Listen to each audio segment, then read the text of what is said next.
Welcome to promo online classes.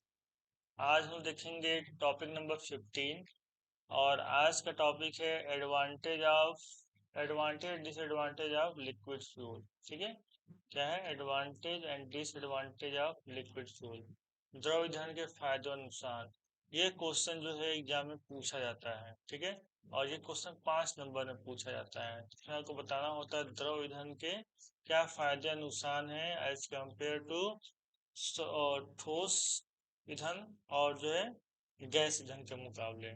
जो ठोस ईंधन आप यूज करते हैं कोयला लकड़ी उसके, और जो गैस ईंधन यूज करते हैं उसके मुकाबले जो है क्या ये इसके लिक्विड फ्यूल के जो है जैसे पेट्रोल डीजल केरोसिन वगैरह है उसका क्या लाभ है और क्या उसके हानियां हैं। ये कई बार एग्जाम में पूछा गया है। ठीक है, ऐसे तो बच्चे इसको बना करके लिख देते हैं, लेकिन जब सही पॉइंट आपको पता रहेगा, पॉइंट टू पॉइंट सही जानकारी रहेगी, तो और भी अच्छे से इसको लिख करके आ सकते हैं। तो एक से दो बार अगर इसको पढ़े रहेंगे तो दिमाग में अच्छे कंटेंट रहेंगे, तो सही कंटेंट लिख करके वहाँ पे आएंगे, फर्जी बातें लिख करके नहीं आएंगे, जिससे आपको अच्छा नंबर एग्जाम में मिलेगा। तो इसका पीडीएफ डाउनलोड कर लीजिएगा, पीडीएफ डाउनलोड करके अपने पास रखिएगा, एग्जाम के टाइम में रिविजन कर लीजिएगा। तो आइए शुरू करते हैं, पढ़ते हैं advantage and disadvantage of liquid fuel. तो सबसे पहले बात करेंगे हम लोग एडवांटेज की कि क्या एडवांटेज है इसके, ये हम लोग यहाँ पे देखते हैं। एडवांटेज की बात में क्या है, इसका परिवहन। ठीक है, परिवहन मतलब एक स्थान से दूसरे स्थान तक ले आना, इसका परिवहन। भंडारण मतलब स्टोरेज करना, कहीं एक जगह रखना। तथा हस्तांतरण हैंडलिंग करना, हाथ से उठा करके उधर ले आना, हैंडलिंग करना सरल है। ठीक है, क्या है लिक्विड फ्यूल का क्या है कि इसका परिवहन, भंडारण तथा हस्तांतरण यानी हैंडलिंग करना सरल है। ठीक है, इसे कंपेरिजन में सॉलिड जैसे कि कोयले में क्या होगा, परिवहन करेंगे पूरा ट्रक लेके जाना पड़ेगा, भंडारण करेंगे पूरा काला हो जाएगा, चाहे लकड़ी रखेंगे। ठीक है, और उसको हस्तांतरण करना भी कठिन होता है। दूसरा है भंडारण की दृष्टि से ठोस तथा गैस ईंधन की अपेक्षा कम स्थान घेरता है। ठीक है, भंडारण की दृष्टि से ये ठोस ईंधन और द्रव ईंधन की अपेक्षा जो है कम स्थान घेरता है। तीसरा, इसका ऊष्मीमान अधिक होता है। इसका ऊष्मीमान क्या होता है, अधिक होता है। आयतन रूप में ठोस ईंधन की अपेक्षा 1.5 से 2 गुने अधिक ऊष्मामान वाला होता है। ठोस ईंधन की अपेक्षा क्या होता है, इसका ऊष्मीमान अधिक होता है। ठीक है, चौथा देखते हैं, इसका दहन एकदम प्रारंभ किया जा सकता है। ठीक है, इसके दहन में बस आग लगा दीजिए जल जाएगा। ठोस ईंधन में ऐसा नहीं होता है, ठोस ईंधन में जलाने में समय लगता है, लकड़ी कोयले को जलाएंगे तो आपको समय लगेगा, जबकि इसका दहन एकदम प्रारंभ किया जा सकता है।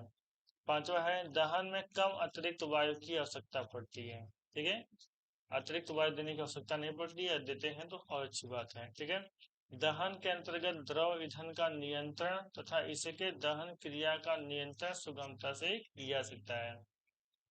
कंट्रोल करना बहुत आसान होता है, क्योंकि दहन के अंतर्गत जब जल रहा होता है तो दहन के अंतर्गत द्रव ईंधन का नियंत्रण, कितना ईंधन देना है इसका नियंत्रण, तथा इसके दहन क्रिया का नियंत्रण करना आसान होता है।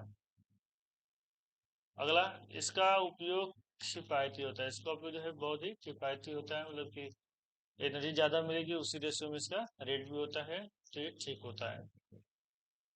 नेक्स्ट, इसके प्रयोग से दहन स्थान ठोस ईंधन की अपेक्षा साफ रहते हैं। जहाँ लिक्विड फ्यूल का प्रयोग किया जाता है वहां पे अगर ठोस से कंपेयर किया जाए तो ठोस ईंधन जहाँ भी प्रयोग होगा, लकड़ी या फिर कोयला यूज करेंगे तो वहां पर गंदगी मच जाती है, वो गंदा हो जाता है स्थान, जबकि लिक्विड फ्यूल में जो है द्रव ईंधन का प्रयोग करने पर ये चीजें नहीं होती हैं। वही कह रहा है, इसके प्रयोग से दहन स्थान यानी ठोस ईंधन की अपेक्षा साफ रहते हैं।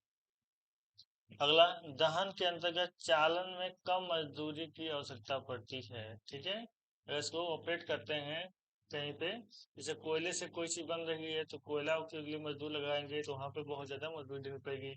लेकिन लिक्विड फ्यूल का यूज करते हैं तो उसकी जो है जो रनिंग कास्ट आती है वो कम आती है। ठीक है, इसको ऑपरेटर का कास्ट जो है कम आ जाता है। डिसएडवांटेज में क्या है कि भारत में नेचुरल द्रव ईंधन के स्रोत कम होने के कारण इसका उपयोग महंगा है। लिक्विड फ्यूल क्या है, महंगा है, क्योंकि जो है अपने देश में ये बहुत कम मात्रा में पाया जाता है। ठीक है, इस तरह से बाहर से लाया जाता है तो महंगा पड़ता है।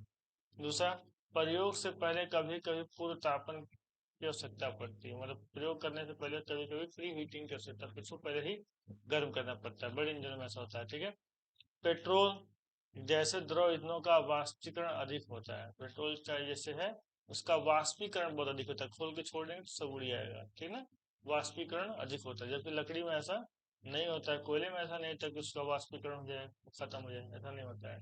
तो ये सब क्या है, इसके डिसएडवांटेज है। तो जितना हमने यहाँ पर नोट्स में लिखा हुआ, अगर इतना आप लिख करके आते हैं तो 5 में से 5 नंबर तो आपको मिल ही जाएंगे। अगर अपने मन से कुछ चीज़ और याद आती हैं तो वो भी आप इसमें ऐड कर दीजिएगा। ठीक है, तो पीडीएफ को डाउनलोड कर लीजिए, कम से कम एक बार वीडियो को और देख लीजिए, 2 से 3 बार देखिए, आपको अपने आप ही याद हो जाएगा। पीडीएफ को अगर आप खुद से पढ़ लेंगे तो और अच्छे से आपको याद हो जाएगा। तो पीडीएफ जरूर से आप डाउनलोड कर लीजिएगा। ठीक है, तो अगर हमारा पढ़ाई हुआ समझ में आ रहा है तो वीडियो को शेयर करिए अपने दोस्तों के साथ, ताकि वो भी पढ़ सकें। चैनल पर पहली बार आए हैं तो सब्सक्राइब कर लीजिए। प्लेलिस्ट में जाकर के बाकी पिछले वीडियो देख सकते हैं। प्लेलिस्ट जो बना हुआ है बीएमसीएम बीएमई के नाम से प्लेलिस्ट बना हुआ है, तो वो प्लेलिस्ट में पिछली सारी वीडियो पड़ी हुई है, तो वहां से जाकर के देख सकते हैं। मिलते हैं नेक्स्ट वीडियो में, नेक्स्ट वीडियो देखेंगे अगला टॉपिक। Thank you.